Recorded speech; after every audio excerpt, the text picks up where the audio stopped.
Voilà, bonjour et bienvenue à tous. Je suis ravie de vous retrouver pour cette première édition Rencontre droit et fiscalité de l'année. Aujourd'hui, nous nous intéressons à la prospection commerciale en Suisse. Quel est le cadre juridique? Quelles en sont les bonnes pratiques et quels peuvent être les pièges à éviter? Alors, j'ai le plaisir d'accueillir aujourd'hui un panel d'experts sur le sujet, à commencer par Élisée Chazal et Yannick Tchoudi, qui sont tous deux avocats spécialisés dans le droit de la concurrence déloyale, le droit des affaires, le droit à la protection des données personnelles et des marques. Élisée plutôt pour la partie européenne et française et Yannick pour le côté suisse. Ils sont également tous les deux membres du comité juriste et fiscaliste de la CCI France-Suisse, comité qui, je le rappelle, réunit une dizaine d'experts du secteur pour des moments d'échange, des publications, des interventions lors de nos événements à caractère juridique tels que celui-ci. Et je les salue d'ailleurs au passage. Alors, pour amener une approche un peu plus terrain du sujet, nous recevons également Fabien Arévalo, qui est le fondateur et directeur d'Alta Media, spécialisé dans la gestion de la relation client en Suisse et qui traite quotidiennement avec des clients B2B. Et Myriam Rakim, directrice du business développement pour Canal+ Suisse et qui, elle, a affaire à une clientèle B2C. Merci à tous les quatre d'être avec nous. Alors, je voudrais juste encore rappeler à nos participants que la session est enregistrée et qu'elle sera diffusée sur nos canaux, et aussi que vous avez la possibilité de poser vos questions à nos intervenants en utilisant la fonction Q&R. Nous en prendrons quelques-unes dans le dernier quart d'heure. Sans plus attendre, je vais passer la parole à Élisée et ensuite à Yannick, qui vont nous présenter le cadre juridique autour des données et de leur utilisation commerciale. Voilà, c'est à vous. Bonjour Émilie, bonjour à tous et merci Émilie. Alors, comme Émilie vous l'a indiqué, je vais plutôt m'occuper de la partie européenne et la partie française dans le cadre de cette présentation. La question légitime qui se pose aujourd'hui, c'est pourquoi traiter du droit européen et du droit français dans le cadre d'une présentation se focalisant sur la prospection des données en Suisse. Alors effectivement, je sais que parmi les personnes présentes aujourd'hui, nous avons des sociétés françaises ou du moins des sociétés ayant des intérêts en France. Mais la raison principale de notre focus sur le droit européen et le droit français, et vous allez le voir dans le cadre de la présentation, est que le règlement européen notamment a un champ d'application très large et qu'il s'applique également potentiellement à votre société qui est basée en Suisse. Donc, sur la partie droit européen, j'ai fait le choix de vous lister ici les textes en vigueur. Donc, tout d'abord, le règlement européen, le RGPD, qui est applicable depuis mai 2018 dans l'Union européenne. Ce règlement s'accompagne de lignes directrices. C'est souvent le cas en droit de l'Union européenne. Des lignes directrices viennent expliciter les règlements et vous permettre d'avoir des exemples très concrets et de clarifier la manière dont s'applique un règlement européen. Pour le sujet du droit à la protection des données, qui est finalement un sujet assez nouveau, ces lignes directrices sont très utiles. Elles couvrent un certain nombre de sujets, par exemple le consentement, et vous donnent des exemples très, très pratiques sur la manière d'appliquer le règlement à votre société. J'ai également listé la directive police-justice, qui ne sera pas l'objet de notre attention aujourd'hui, puisqu'elle s'applique davantage aux fichiers traités dans le cadre de la sphère pénale. Ensuite, pour ce qui est du droit français, donc sur la slide suivante, le droit français, finalement, c'est aussi une combinaison de ce règlement européen et de certains textes d'application. En droit de l'Union européenne, et contrairement à une directive, un règlement est d'application directe. Donc, il s'applique à tous les États membres et s'applique donc à toutes les entreprises qui se trouvent sur le territoire de ces États membres. Ce règlement européen a plusieurs particularités et l'une d'elles est qu'il a laissé certains aspects à l'interprétation des États membres. Donc, c'est la raison pour laquelle vous trouvez également listé sur cette slide un certain nombre de textes de droit français, de droit national. Donc, le droit français en la matière est donc une combinaison du règlement européen et de certains textes, dont la loi informatique et liberté et de son décret d'application. Ce qui est très important également en France, c'est que nous avons une autorité administrative indépendante qui s'occupe de toutes ces questions de protection des données. Cette autorité administrative est plus ancienne que le règlement et est un outil très intéressant puisqu'elle vous permet, par le biais de son site internet, également d'avoir accès à un certain nombre de ressources, dont certains fichiers dédiés aux PME, par exemple, qui peuvent vous aider dans le cadre de vos projets de mise en conformité avec le droit à la protection des données. Ensuite, sur la slide suivante, et comme je vous l'indiquais précédemment, ce qui est très important d'avoir à l'esprit, et ce qui nous intéresse principalement aujourd'hui, c'est que le RGPD peut également s'impliquer à votre entreprise qui est basée en Suisse. Il peut s'appliquer à votre entreprise qui est basée en Suisse et s'applique même très probablement à votre entreprise qui est basée en Suisse puisque son champ d'application est extrêmement large. Très concrètement, si vous êtes une société basée en Suisse, mais que vous avez une filiale ou une succursale, par exemple un bureau de vente en France, le RGPD va s'appliquer à vous. De même, si vous êtes une société suisse qui agit en tant que sous-traitant d'une société basée sur un territoire de l'Union européenne, le RGPD s'appliquera à vous. Ensuite, si vous avez un site internet, par exemple, ou si vous souhaitez proposer vos biens ou vos services à des clients se trouvant dans le territoire de l'Union européenne, dans ce cas-là, le RGPD s'appliquera encore une fois à vous. De même, si par le biais de votre site internet notamment, vous suivez le comportement de vos clients dans l'Union européenne. Donc, il s'agit là d'un champ d'application très, très large. Et donc, il est de toute évidence possible que le RGPD s'applique à vous si votre société est basée en Suisse. Et j'ajouterai juste une dernière petite chose avant de passer la main à Yannick Tchoudi qui va prendre la suite de cette présentation sur la partie droit suisse. C'est que dans un certain nombre de sociétés, aujourd'hui, les aspects compliance sont très importants et qu'on utilise certains textes que l'on érige en standard. Et le RGPD fait partie de ces standards aujourd'hui en matière de protection des données. Donc, je laisse la main à Yannick qui va prendre la suite sur le sujet. Merci beaucoup, Élisée. Bonjour à tout le monde. J'ai le plaisir, comme l'a dit Élisée, de vous présenter le cadre juridique suisse et plus particulièrement donc, les lois suisses qui trouvent application dans le cadre de la protection des données et de la prospection commerciale.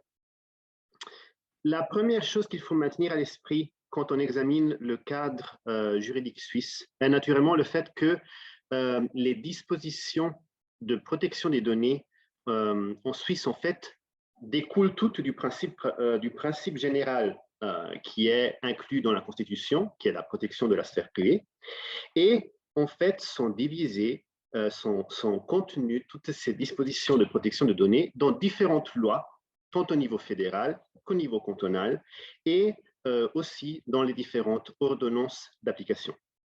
Du coup, chaque fois que vous serez confronté, par exemple, à la prospection commerciale, vous devrez naturellement examiner en particulier trois lois d'application, et leurs ordonnances d'application. Et celles-ci sont notamment, en premier lieu, c'est clair, la loi sur la protection des données et son ordonnance d'application. Et là, il est aussi utile de savoir que, naturellement, si vous avez des questions, si vous avez des besoins d'informations, il est intéressant de prendre éventuellement contact avec le préposé fédéral à la protection des données et à la transparence, qui est un peu le pendant suisse, en fait, de la Commission nationale française. Mais il faut justement maintenir à l'esprit que les dispositions en matière de protection des données sont en fait contenues dans plusieurs lois et donc typiquement dans le cadre de la prospection commerciale, on devra maintenir aussi à l'esprit que par exemple des dispositions de protection des données pouvant entrer en considération sont contenues dans la loi sur les télécommunications. Il s'agit typiquement des dispositions concernant les données enregistrées sur des appareils appartenant à autrui, c'est-à-dire typiquement les cookies. Ensuite, il y a une troisième loi qui est très importante dans le cadre national suisse et qui est la loi fédérale contre la concurrence déloyale.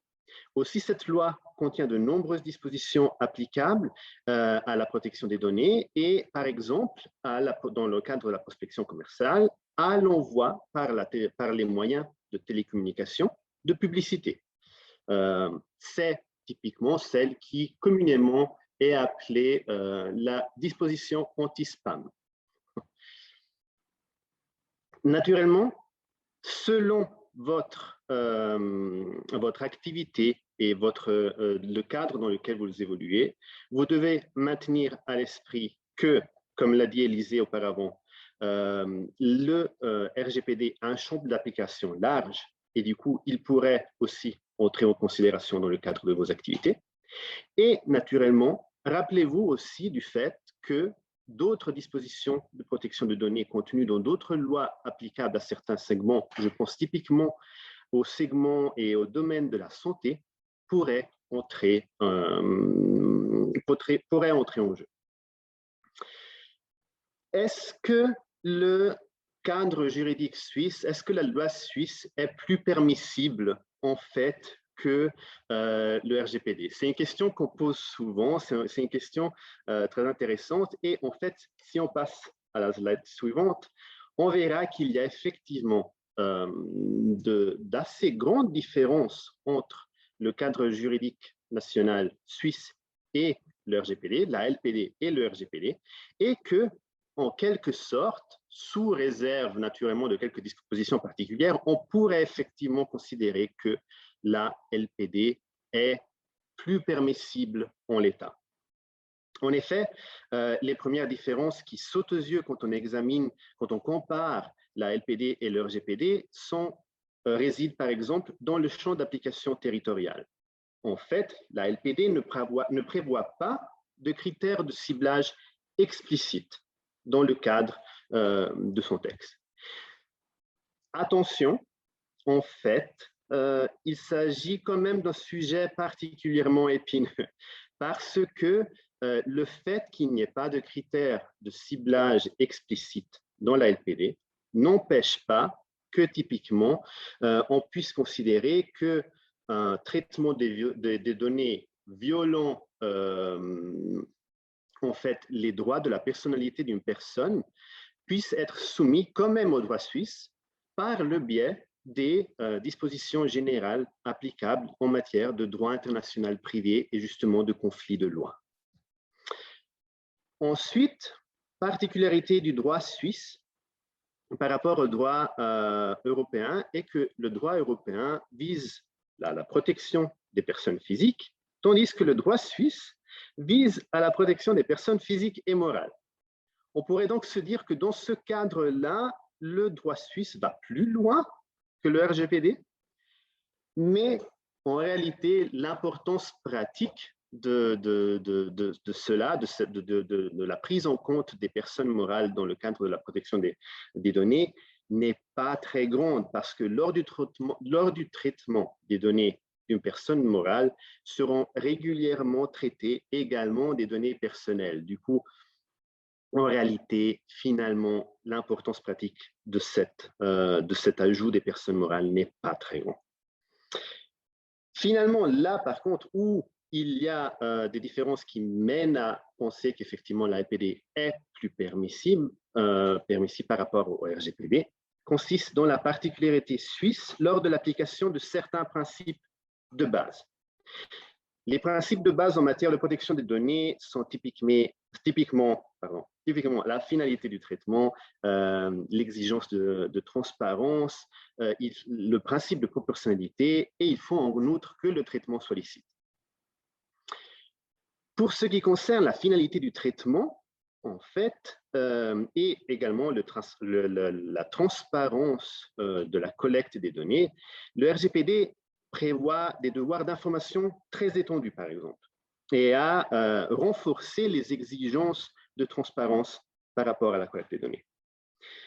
En Suisse, la finalité du traitement prévoit, pour ce qui concerne la finalité du traitement et également la transparence de la collecte, des exceptions, en fait, sont en quelque sorte prévues au droit d'information. Et c'est typiquement là où la finalité du traitement ou bien la collecte des données sont reconnaissables au vu des circonstances. Mais attention, la prudence, encore une fois, est de mise et en tout cas, dans différents cas, typiquement quand il s'agit de données sensibles, un devoir d'information est un devoir d'information est tout de même prévu. Dans la slide suivante, on arrivera en fait à voir quelle est la vraie différence qui nous mène à dire que le droit suisse est plus permissif. C'est que le droit suisse a une approche opposée contre la licéité du traitement par des personnes privées par rapport au droit européen. En fait, si vous voulez, dans le cadre de l'Union européenne, on a une interdiction du traitement avec des réserves d'autorisation. Pour ce qui concerne le traitement des données par des personnes privées en Suisse, par contre, on part d'une approche complètement opposée et on a une autorisation du traitement avec des réserves d'interdiction. Cela aura naturellement des effets sur les obligations des personnes privées dans le cadre du traitement justement des données personnelles. Typiquement, des obligations de diligence plus strictes sont prévues au sein de l'Union européenne, qui prévoit une obligation de maintenir un registre des activités de traitement, qui prévoit des obligations en matière de sécurité des données plus étendues. Je pense notamment à ces termes qu'on entend souvent de data privacy by design et data privacy by default, qu'on aura vraisemblablement aussi l'occasion de discuter encore de manière plus approfondie plus tard. Le RGPD prévoit également des droits des personnes concernées développés et renforcés. Typiquement, on a déjà vu un droit d'information plus étendu, mais également un droit à la portabilité des données, par exemple, qui n'est pas prévu par la loi sur la protection des données. Et finalement, une des différences les plus connues entre la LPD dans l'état actuel et le RGPD est le fait que le RGPD prévoit des sanctions plus strictes, notamment des montants monétaires conséquents qui pourraient être qu'une entreprise devrait payer en cas pourrait avoir à payer en cas de violation du RGPD. Et tandis qu'en Suisse, les sanctions sont normalement plus basses, mais il faut quand même maintenir à l'esprit que des sanctions pénales sont tout de même prévues et notamment que des sanctions sont également contenues dans d'autres lois, typiquement la loi sur la concurrence déloyale. Naturellement, on a cette différence entre le LPD et la RGPD a mené à vouloir établir en Suisse une nouvelle loi sur la protection des données, initialement avec l'idée de se rapprocher du RGPD. Et du coup, on a discuté, le Parlement fédéral a adopté une nouvelle loi fédérale sur la protection des données, et cette nouvelle loi sur la protection des données entrera vraisemblablement en vigueur dans le courant de l'année 2022. C'est vraisemblablement vers la moitié de l'année. Pourquoi en parler maintenant? Parce que, en fait, la nouvelle loi fédérale sur la protection des données ne prévoit pas de période de transition pour se mettre en conformité et elle prévoit tout de même de nombreuses nouvelles obligations pour les entreprises qui seraient soumises à cette loi. Et du coup, il faut être préparé, il faut commencer à préparer le terrain déjà avant son entrée en vigueur. Une remarque importante, finalement, c'est un rapprochement au RGPD, mais ce n'est pas de copier-coller du RGPD. Et finalement, contrairement peut-être à l'idée initiale, on n'a pas en fait repris le RGPD et justement repris toutes les obligations, dispositions et les principes du RGPD, mais on a quand même conservé les principes et les concepts de base du droit suisse. Ce qui a mené, encore une fois, en fait, à des déviations d'interprétation de certaines obligations ou à des déviations même dans le cas de certains domaines par rapport au RGPD. En fait, la nouvelle loi prévoit encore une fois une approche basée sur une autorisation du traitement avec réserve d'interdiction.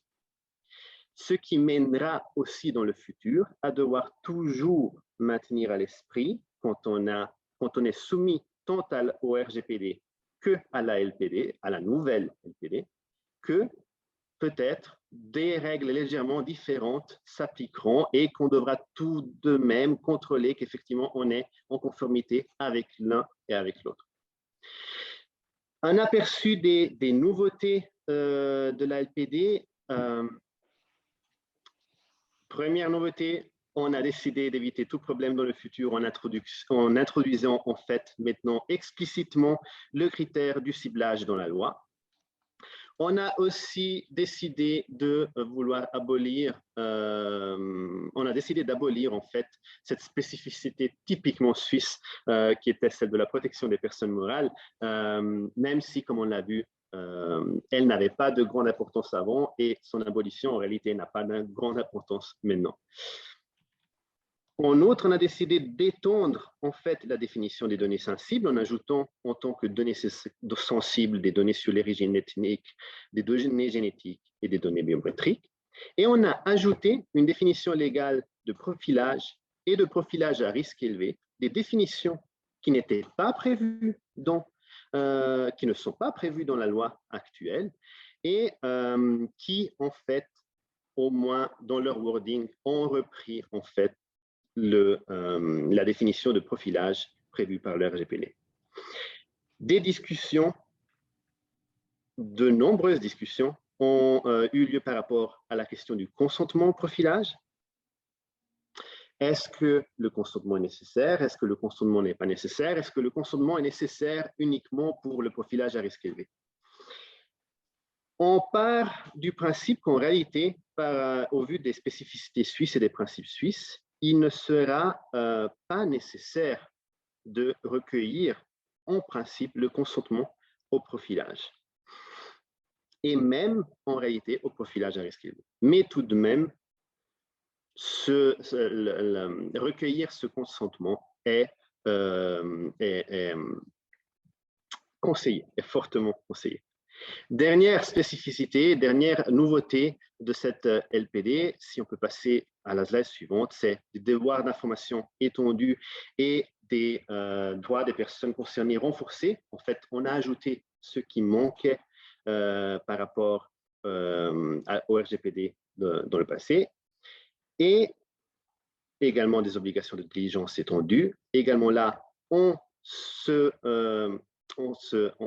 utilise le RGPD et on ajoute certaines obligations déjà prévues dans le RGPD. Et finalement, des sanctions plus strictes. Là, il est encore une fois nécessaire de maintenir à l'esprit que certes, des sanctions pénales, telles des amendes jusqu'à 250 000 francs, ne sont pas à première vue énormes comme certaines amendes qui sont prévues par le RGPD. Mais il faut aussi maintenir à l'esprit que c'est des sanctions pénales qui s'appliquent aux managers et que dans le cadre des discussions parlementaires, dans l'application n'a pas été exclu également aux personnes qui ne seraient pas des managers, donc à des simples employés d'entreprise. Voilà pour l'aperçu des nouveautés. Je passerai maintenant donc à nouveau la parole à Émilie.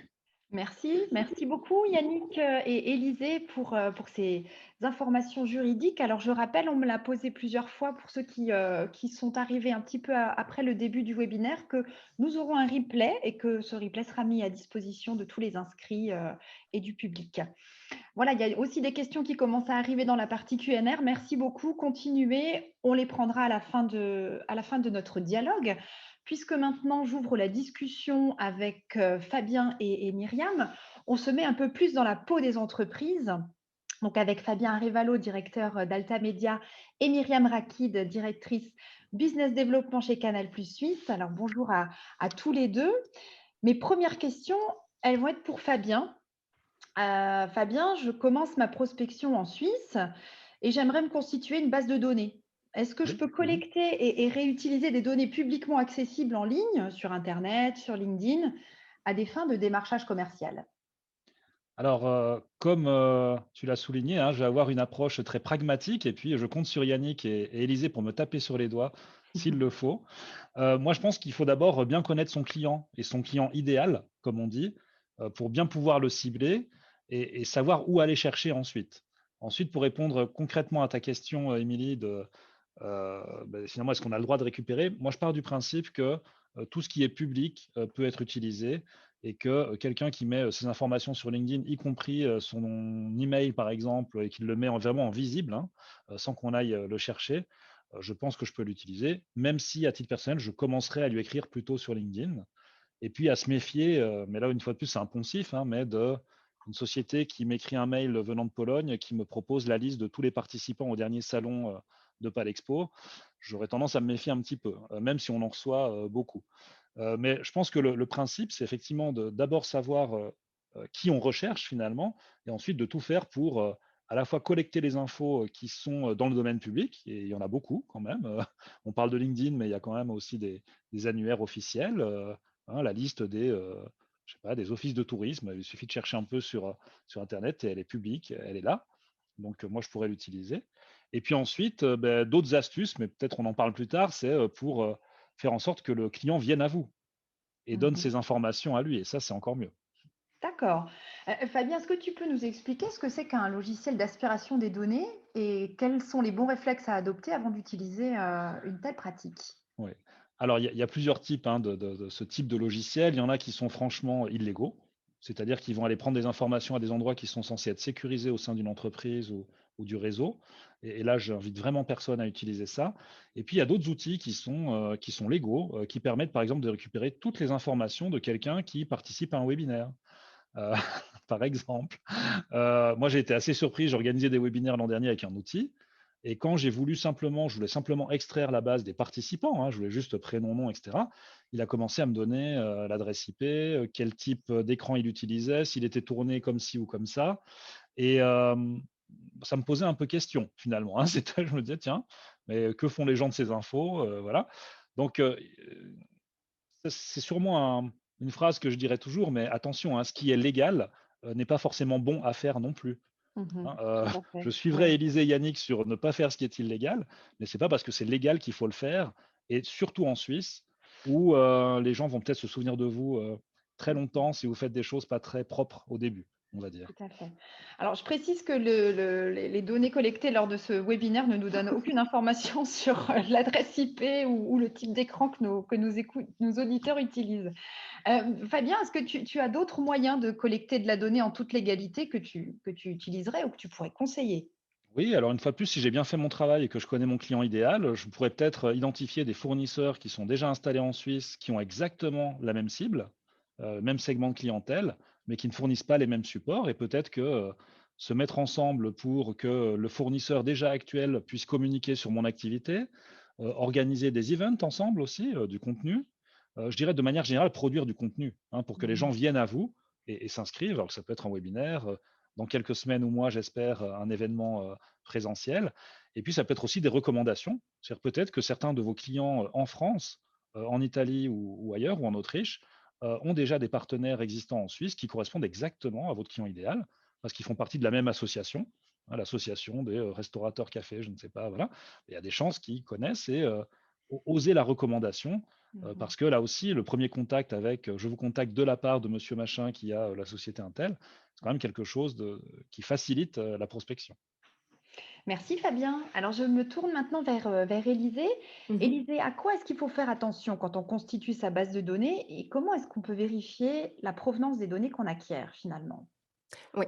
Alors, pour reprendre peut-être un tout petit peu ce que Fabien vient de nous indiquer, je suis absolument d'accord sur le fait que peut-être la première étape est d'établir sa stratégie de collecte de données, probablement d'un point de vue commercial, et puis ensuite de veiller à ce que cette dernière soit en phase avec le droit qui s'applique à la protection des données. C'est évidemment un impératif juridique, mais c'est également, je pense, un gage de qualité qualité et de confiance pour vos clients. Donc, je pense qu'ici, l'intérêt juridique et l'intérêt commercial sont absolument alignés.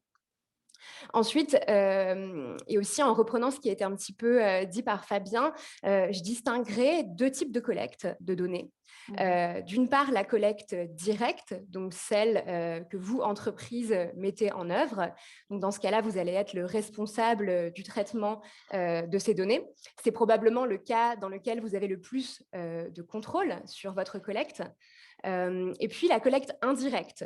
Donc, c'est typiquement le cas où vous allez décider d'avoir recours à un intermédiaire pour acheter ou louer un fichier de données personnelles, par exemple. Dans le premier cas, dans le cas d'une collecte directe, bien sûr, vous devez suivre les préceptes et les principes du droit à la protection des données. Pour les passer un petit peu rapidement, les principaux éléments sont effectivement d'identifier une finalité pour votre traitement de données. C'est-à-dire, dans votre cas, ma finalité, c'est de faire du marketing, de la prospection commerciale. Le deuxième point, probablement, c'est d'avoir une base juridique pour ce traitement. Sur quelle base suis-je en mesure de traiter les données personnelles de ces personnes ? Dans le cadre du marketing et de la prospection commerciale, la base probablement la plus valable est le consentement. Donc, il s'agit là de recueillir le consentement des personnes dont vous vous apprêtez à traiter les données personnelles. Ensuite, s'agissant de ces personnes, vous allez également devoir les informer de plusieurs choses, des éléments très concrets comme la finalité du traitement, la durée de la conservation des données, mais également de leurs droits en matière d'accès, de correction, de rectification ou encore d'opposition au traitement de leurs données.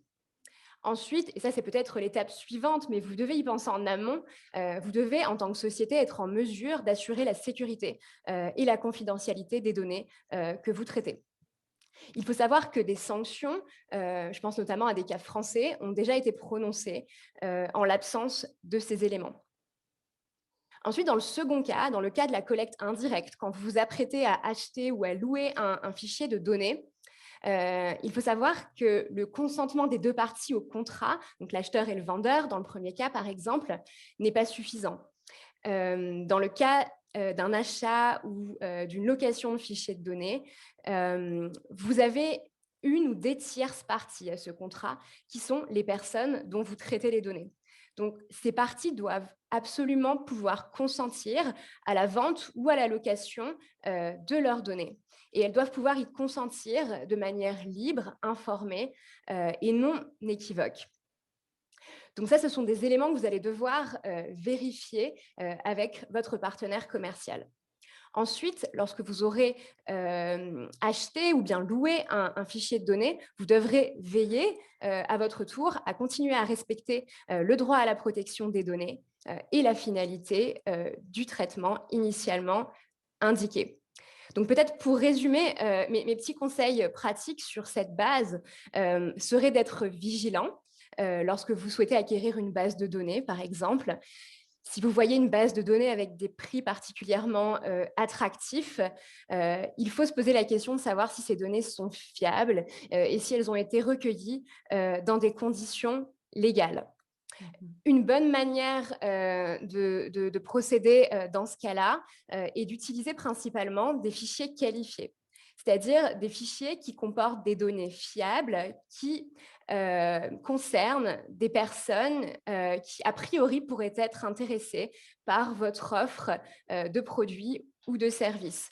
Ça vous évitera d'une part des problèmes juridiques, des plaintes auprès des autorités de régulation notamment, mais également des problèmes d'ordre commercial. Et enfin, au moment de la collecte, vous devez dans tous les cas informer vos clients sur ce que vous allez faire de leurs données et être en mesure de leur fournir un moyen simple et rapide de vous contacter afin qu'ils puissent exercer leur droit d'accès, de rectification et d'opposition et d'effacement. Très bien, merci beaucoup Élisée pour tous ces petits conseils pratiques. Est-ce que c'est légal d'utiliser un logiciel d'aspiration de données ? Alors oui, c'est légal, mais il faut être extrêmement vigilant. Effectivement, certaines entreprises, comme il a été indiqué précédemment, ont recours à des logiciels d'extraction afin de pouvoir collecter de manière un petit peu automatique des données sur le net. Ces données sont des données publiques, mais peuvent également être des données personnelles. Et à ce titre, en tant que données personnelles, elles sont également protégées par le droit à la protection des données et ne sont pas librement réutilisables par toute entreprise, par tout responsable de traitement et en particulier à l'insu de la personne concernée. Donc, les bons réflexes dans ce cas de figure, si vous souhaitez avoir recours à un logiciel d'aspiration de données ou plus largement si vous souhaitez utiliser des données publiques, c'est en effet de s'assurer de la nature et de l'origine des données collectées.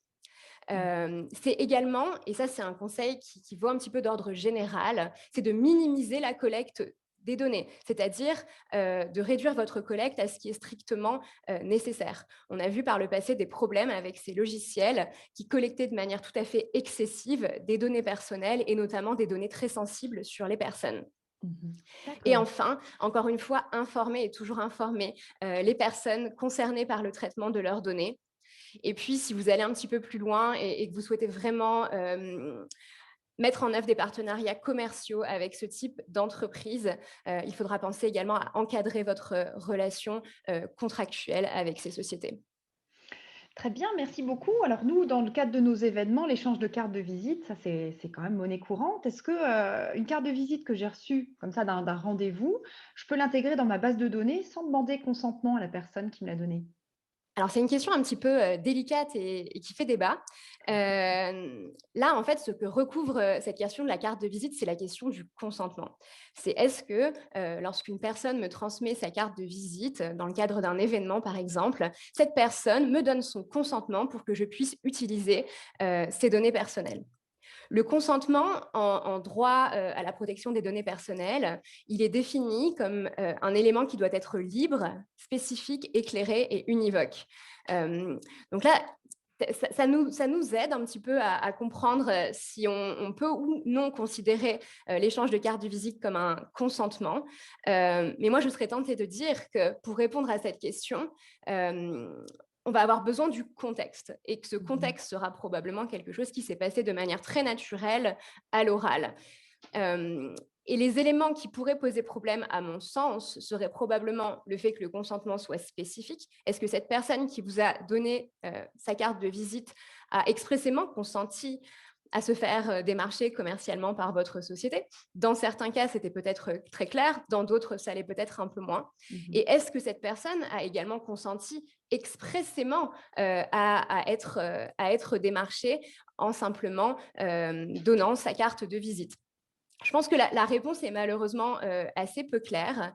Certains commentateurs ont proposé d'ajouter sur les cartes de visite des mentions en lien avec la protection des données personnelles afin de clarifier ce que vous acceptez ou non dans ce cadre.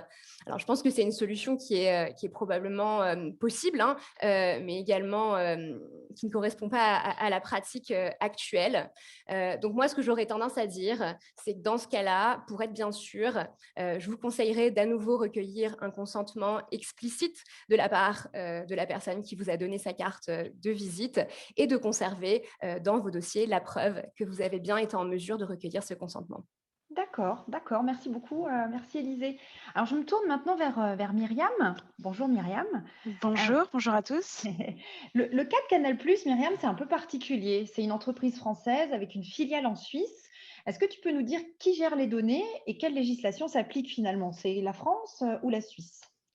Ouais, en effet. Donc, le cas de Canal+, c'est un effet particulier. Canal+ Suisse, c'est en fait une succursale de la France et il a été décidé donc il y a quelques années de créer cette succursale en Suisse, à Lausanne. Mais par contre, pour tout ce qui est structure technique et notamment en fait les serveurs dans lesquels les données sont hébergées, donc même les données de nos clients suisses, c'est en France. Et donc du coup, comme l'hébergement des données sont en France, En fait, la législation qui est en vigueur pour nous, c'est la RGPD. Et donc, c'est celle qu'on doit utiliser pour nos clients, mais aussi pour tous les sous-traitants avec qui on travaille en Suisse. Et du coup, on a voilà, peut-être une rigueur assez importante sur l'application de la RGPD, même en étant avec des clients suisses, sur le territoire suisse et avec des sous-traitants suisses, quoi. Et alors, comment est-ce que vous connectez les données et à quoi est-ce qu'il faut faire attention dans votre cas? Alors nous, comme on est sur un business en B2C, on a en fait différents types de clients. On va avoir des clients qui vont venir, euh, alors juste pour que je commence déjà, je répète un peu ce que va dire Élisée, c'est-à-dire que globalement, par rapport à toutes mes typologies de clients, il faut que je vérifie 3 choses. Un, que j'ai en fait une base légale pour l'utilisation de leurs données, donc pour la collecte et l'utilisation de leurs données, ça c'est le premier point. 2, que je leur donne en fait la possibilité à tout moment de s'opposer, de modifier ce consentement, etc. Et 3, que je limite la collecte en fait à ce dont j'ai besoin, que je l'informe de la finalité, que du coup je limite la collecte à uniquement les informations dont j'ai besoin. Donc ça, c'est la première chose dont je fais attention.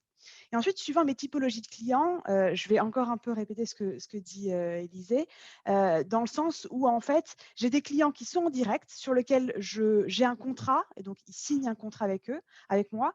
Donc ça, c'est ma base légale qui me permet finalement d'utiliser leurs données. Ça, c'est ma première typologie de clients. Les abonnés Canal qui travaillent directement avec moi. J'ai ensuite des clients qui vont là plutôt être des clients non abonnés. Et pour ces clients-là, je peux m'appuyer par exemple sur des opérateurs telco tels que Swisscom, UPC, etc., qui vont du coup pouvoir me fournir en fait une base de clients que je peux travailler en prospection commerciale. Et là, vraiment, mon objectif, c'est de m'assurer qu'ils ont obtenu le consentement de cette base de clients pour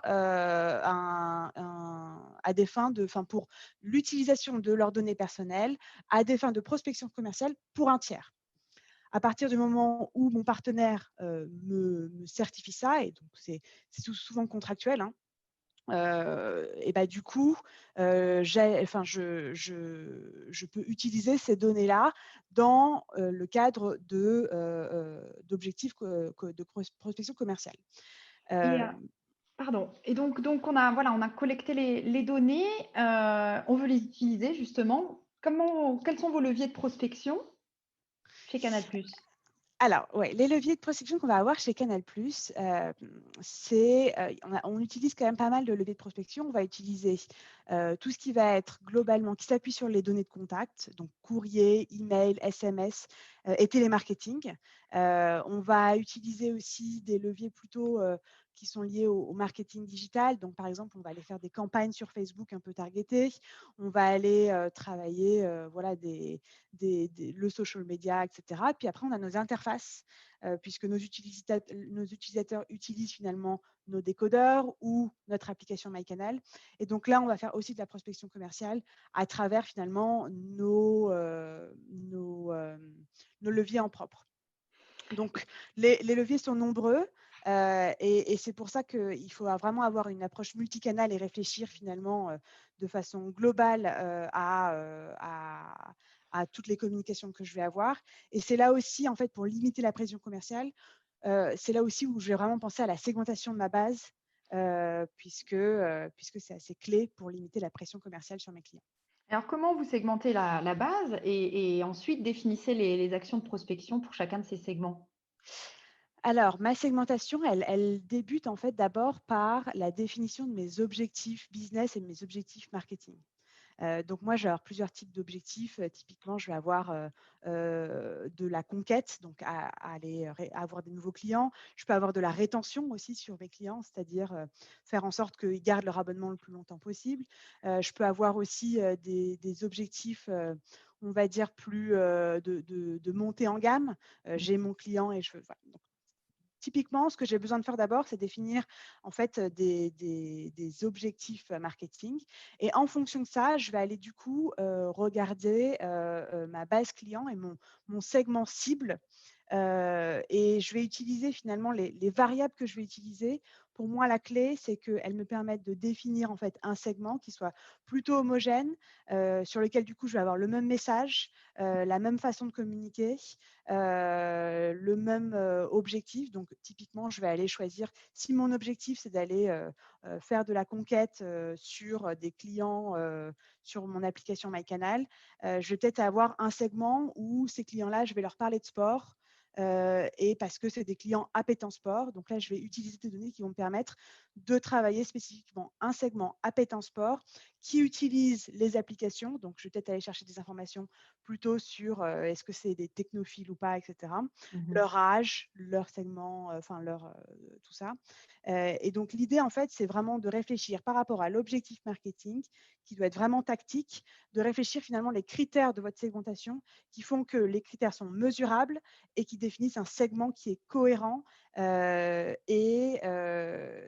qui est donc identifiable. Très bien, Myriam. Et alors, de votre côté, Fabien, comment on utilise les données qu'on a collectées pour une prospection qui soit impactante? Est-ce qu'on joue plutôt sur la quantité? Est-ce qu'on joue sur la qualité? Quelle bonne pratique, finalement, est-ce que tu peux nous conseiller? Alors, moi, je partirais exactement du même principe que Myriam, hein, c'est-à-dire que normalement, quand on fait une bonne stratégie commerciale, marketing, relation client, peu importe comment on l'appelle, on a des objectifs à atteindre. Et si mon but, c'est d'atteindre ces objectifs avec le moins de ressources, on va dire, à utiliser, je ne vais pas arroser partout. Donc, on a tout intérêt, finalement, à avoir une base de clients, une base de données, CRM ou autre, peu importe comment on l'appelle, qui soit propre, avec des gens qui sont d'accord de recevoir de l'information, de recevoir de la sollicitation, simplement parce que ça va être aussi plus économique pour moi. Si je sais exactement que je dois toucher ces 12 entreprises-là à Genève de plus de 500 employés, etc., ça évite d'attirer surtout. Et puis, on est quand même dans le pays en Suisse, et je le dis d'autant plus que je suis français, dans le pays du respect et de l'humilité. Donc, si on arrive avec ses gros sabots et que on tire sur tout ce qui bouge, entre guillemets, je donne pas beaucoup de temps pour les entreprises. Alors, des fois, on croit qu'on a gagné parce que ça marche peut-être un petit peu à Genève, mais la Suisse n'est pas Genève. Donc, dès qu'on commence à attaquer le canton de Vaud et d'autres, et la Suisse alémanique aussi, on se rend compte qu'on a tout intérêt à toujours avoir en tête nos objectifs, mais le respect du client, et puis de temps en temps se mettre à la place du client. Hein. Est-ce que moi, j'aurais aimé être sollicité sur mon numéro de mobile perso alors que je ne l'ai jamais donné à cette entreprise, par exemple? Et peut-être une question un peu plus pointue sur l'entrée en contact avec les décisionnaires. Comment on fait, quelles actions il faut mener pour entrer en contact avec ces décisionnaires? Alors, c'est déjà de savoir qui est le décisionnaire, parce que nous, chez nos clients, c'est la plus grande difficulté. Hein. C'est qui décide vraiment de cet aspect-là dans l'entreprise. Et en Suisse, ce n'est pas forcément une structure top-down. Hein. Là, il y a peut-être une grosse différence culturelle, c'est qu'on n'attaque pas par la direction pour toucher à tous les sujets. Le responsable des achats, c'est lui, le responsable des achats, qui va s'occuper de telles choses. Voilà. Mais sinon, honnêtement, LinkedIn donne de très précieuses informations. Je pense que c'est le fichier le plus à jour qui existe. Et encore hier, LinkedIn nous disait qu'on arriverait à faire maintenant des exportations en CSV, hein, donc Excel, sur la base des recherches faites sur Sales Navigator, par exemple. Donc, LinkedIn sait qu'il existe des outils qui commencent à lui faire concurrence. Et donc, commence à dire, oui, pour que les gens lâchent 1000 francs par an pour utiliser Sales Navigator, il faut peut-être que… Donc, pour moi, LinkedIn est la meilleure après l'être humain. Parce que le mieux, c'est quand même sur LinkedIn de repérer, si moi, je vois que, tiens, Yannick connaît cette personne que j'aimerais contacter, je vais peut-être contacter Yannick et lui dire, tiens, je vois que tu bosses avec la FNAC, je ne sais pas, et tu pourrais me présenter, voilà. Ou bien de passer par la CCIFS aussi. Je pense qu'en termes de facilitation et de mise en relation, on n'est effectivement pas trop mal placé pour faire ce genre de job. Je me tourne vers Yannick pour une question pratique. Juridiquement, une newsletter, un emailing commercial, est-ce que c'est la même chose ou est-ce qu'il y a une petite différence? Non, en principe, on peut considérer que newsletter et emailing commercial, c'est quand même c'est la même chose. Il y a peut-être des exceptions qui pourraient s'appliquer, par exemple, si on considère des emails qui concernent des transactions particulières. Mais, mis à part ça, il faut considérer que c'est la même chose. Et même dans ce type d'email, il faut naturellement faire attention à ce que cet email ne contienne pas, par exemple, quand même une petite publicité ou un petit message justement de prospection commerciale en quelque sorte. Parce que là, à nouveau, on retournerait en fait aux règles applicables à newsletter, publicité, emailing commercial. Donc, à chacun de nos emailings, il faut toujours un bouton de désabonnement? Alors, ça, c'est aussi une question qui est largement débattue. En fait, ce que la loi prévoit essentiellement, c'est que quand on a donné le consentement à recevoir des emails, à recevoir des newsletters, on doit pouvoir aussi retirer ce consentement et le pouvoir faire en fait de manière aussi simple quand on a en fait donné le consentement. Et du coup, il sera essentiel à songer déjà au début d'informer les personnes qu'il y a la possibilité de retirer en fait son consentement. Et typiquement, là, on peut songer à ces typiques phrases qui sont très simples mais très impactantes, qui sont de dire vous pouvez vous opposer à tout moment et gratuitement au traitement de vos données en envoyant un simple email à l'adresse email et puis vous expliquer éventuellement s'il y a encore quelques données qui devraient être pour des obligations légales maintenues, qu'est-ce qui se passe. Pour ce qui concerne le bouton de désabonnement, c'est un très bon moyen. C'est un très bon moyen, c'est simple, c'est rapide, mais là aussi, il faut que ça soit simple et rapide. C'est-à-dire, il faut éviter d'avoir un bouton de désabonnement qui renvoie en fait à un site où je dois passer 2 heures à chercher où effectivement je dois encore dire que je ne veux plus recevoir ces newsletters. Il faut vraiment, encore une fois, il faut le rappeler, il faut que ça soit simple. Très bien. Peut-être un mot également maintenant sur l'intervention des entreprises tierces en prospection et sur le partage des responsabilités. J'ai pu voir qu'il y avait quelques questions aussi dans la chatbox à ce sujet-là. Myriam, avec quel type d'entreprise tierce vous travaillez? On travaille avec les opérateurs télécoms en majorité, puis les centres d'appel aussi pour tout ce qui est appel de télémarketing. D'accord. Et comment vous gérez la relation avec ces sous-traitants-là, et en particulier des sous-traitants qui exploitent eux-mêmes des données personnelles de particuliers? Alors, nos sous-traitants, en fait, ils agissent pour le nom et pour le compte de Canal+. Donc moi, je suis vraiment responsable, j'ai la responsabilité de ce que fait le sous-traitant. Donc avant de travailler avec un sous-traitant, je vais devoir le qualifier et en fait, je vais devoir le passer, on doit valider avec lui une liste de prérequis. Typiquement, je vais valider avec lui un espèce de plan d'assurance sécurité pour être sûr que la sécurité des données personnelles de mes données personnelles que je vais lui transférer sont bien respectées, pour tout ce qui est piratage, fuite de la base, etc. Je vais travailler aussi avec lui sur les processus, être sûr que quand il appelle quelqu'un qui lui dit bah non, je ne suis pas intéressé, et puis vous pouvez me retirer de votre liste, et bah du coup, il me transfère bien cette information pour que je puisse enlever ce client-là de notre base à prospection commerciale. Je vais lui donner des guidelines aussi globales. Et en fait, du coup, on a toujours, nous, un contrat avec nos sous-traitants qui permet d'engager leurs responsabilités sur le traitement des données personnelles qu'on va leur transférer. Yannick, est-ce que ça, c'est la bonne approche? En fin de compte, c'est le donneur d'ordre qui est le responsable. Il contractualise finalement la chose. C'est la meilleure façon d'assurer ses actions? Le contrat, en fait, est même, par exemple, typiquement du point de vue du RGPD, il est mentionné dans la loi. C'est en fait, il faut conclure avec le sous-traitant un contrat où on va s'assurer notamment que toutes les mesures techniques, organisationnelles nécessaires à la protection des données, à la sécurité des données soient effectivement garanties. D'accord. Une question pour Fabien. Dans le B2B, qui sont les grands acteurs suisses vers qui on peut se tourner pour s'appuyer dans sa prospection commerciale? Alors pour commencer dès le début au niveau des adresses, hein, je dirais, à disposition par des vrais brokers, entre guillemets. Il y a plusieurs types, mais il y a Swiss Firms qui est la base de données où ce sont les membres des différentes chambres de commerce hein, qui sont dedans. Donc vous pouvez aller sur swissfirms.ch. Soit on peut les utiliser une par une, soit on peut aussi louer ou acheter des fichiers. Surtout, vous avez des brokers d'adresses, comme on dit, comme le BAN. Moi, je travaille beaucoup avec le BAN parce qu'ils sont romans, le bureau d'adresse neuchâtelois.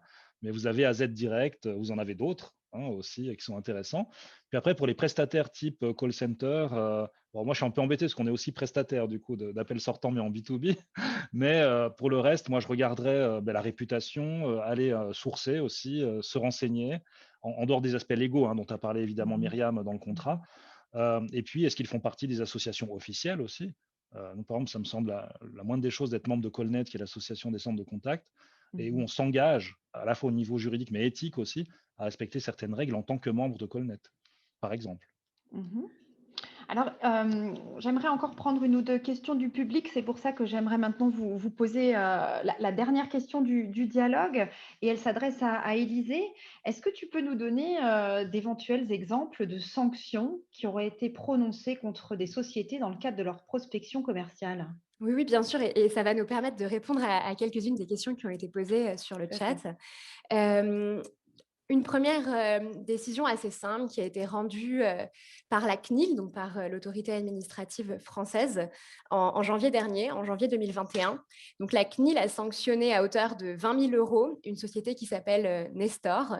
Cette société avait adressé des courriels de prospection sans avoir recueilli le consentement des prospects, et avait également manqué à plusieurs obligations du règlement européen sur la protection des données, notamment en matière d'information et de respect des droits des personnes.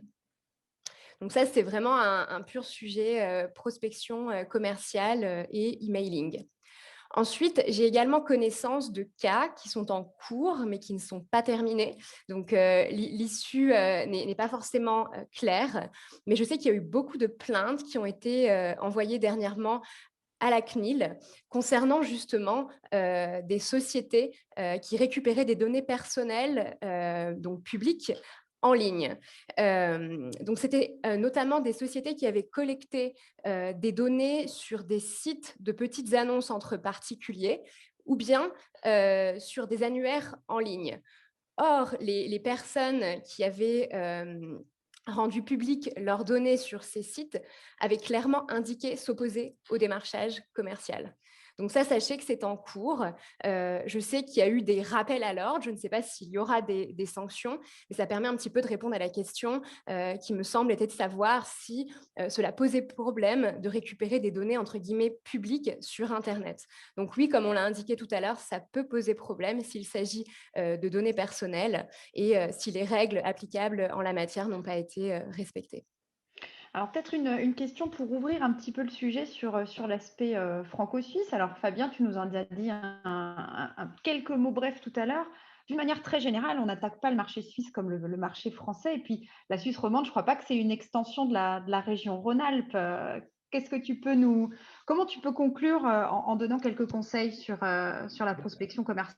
Je crois que tu viens de le résumer, c'est toute la problématique. Il faut considérer la Suisse, y compris si on n'est intéressé que par la Suisse romande, comme un pays étranger et pas comme une extension de Rhône-Alpes à qui on donne, je sais pas, on donne ça au commercial Rhône-Alpes, hein, et puis finalement il doit se débrouiller un petit peu. Non, c'est pas ça. Il faut vraiment le considérer comme un pays étranger, même si on parle la même langue, et donc faire son étude de marché, ses clients, etc. Et ça me semble être la base, en prenant en compte les valeurs de ce pays, qui sont quand même le respect des promesses tenues, afficher un vrai prix dès le départ, et pas un prix ici, puis ensuite faire moins 20%, par exemple, hein, qui peut se faire dans d'autres pays. Donc voilà, moi je crois qu'il faut se renseigner aussi d'un point de vue culturel sur... alors là, pour le coup, je crois que la CCI et ses partenaires sont bien placés pour nous aider là-dessus, pour comprendre justement la culture et les valeurs d'un pays qu'on souhaite adresser. Peut-être une question pour Yannick, qui est également dans le chat. Par rapport aux sanctions en Suisse, c'est très précis. On nous demande si on peut confirmer qu'en Suisse, il peut y avoir des sanctions pénales jusqu'à 250 K, donc 250 000 francs suisses, je pense, aux employés et dirigeants. Est-ce que c'est une information vérifiée? Alors, ce n'est pas encore le cas, ça sera vraisemblablement le cas dans la nouvelle loi, c'est-à-dire des sanctions pénales, des amendes notamment de 250 000 francs sont prévues. Il n'y a pas, justement, elles vont vraisemblablement aussi toucher des personnes physiques, du coup, naturellement, des dirigeants. La question est, est-ce que aussi des employés seront concernés? Ce n'est pas encore clair, mais ce n'est pas exclu, justement. Très bien, très bien. Mais écoutez, il est malheureusement déjà le temps de nous quitter. On a eu une discussion extrêmement intéressante et qui a suscité beaucoup, beaucoup de réactions dans le chat. J'espère que nos auditeurs ne sont pas restés sur leur faim. Mais bonne nouvelle, avec les technologies et l'équipe formidable d'experts que nous avons, on est tout à fait disposé à organiser la suite de cette rencontre. Et c'est pourquoi on va vous mettre un petit questionnaire dans la chatbox et puis qu'on vous enverra également ce questionnaire par mail, non pas pour collecter vos données, mais pour connecter votre avis. Donnez-nous les questions restées en suspens, les thèmes que vous aimeriez voir traités à nouveau ou approfondir. Et c'est avec plaisir qu'on utilisera ces problématiques-là pour vous proposer à nouveau des webinaires. Alors, je souhaiterais remercier tous nos intervenants chaleureusement pour voilà, vos témoignages, vos interactions, vos propos. Également tous nos participants qui ont été nombreux et vivants et dynamiques. Je vous laisse également découvrir les prochains événements de la Chambre que Bérénice va nous mettre à l'écran. Voilà. Donc, la semaine prochaine, nous donnons le coup d'envoi d'un cycle consacré au management bienveillant. Pour ce premier volet, je recevrai notamment Vincent Barraud de Schneider Electric qui nous parlera de la transformation du dirigeant. Le 25 mars, c'est une rencontre d'affaires sur le domaine de la food tech. On parlera avec les guides de haute montagne de Mountain Pass de comment vivre l'incertitude comme une nouvelle normalité. Ça, ce sera le 30 mars. En avril, la deuxième édition du eB2B franco-suisse et une session de Meet and Connect avec Milan Despotovic, directeur général de The Sea Cleaners en Suisse. Nos prochaines rencontres droit et fiscalité, elles auront lieu en mai et en septembre, je l'espère en présentiel, avec un atelier sur l'assainissement des entreprises et une conférence consacrée à la diversité. Les deux manifestations sont prévues à Zurich. Et de mon côté, il ne me reste plus qu'à vous souhaiter une excellente journée. Restez tous en bonne santé. Regardez le replay. Envoyez-nous vos questions et vos commentaires. Et je vous dis à très bientôt pour un prochain événement de la CCI France Suisse. Merci à tous.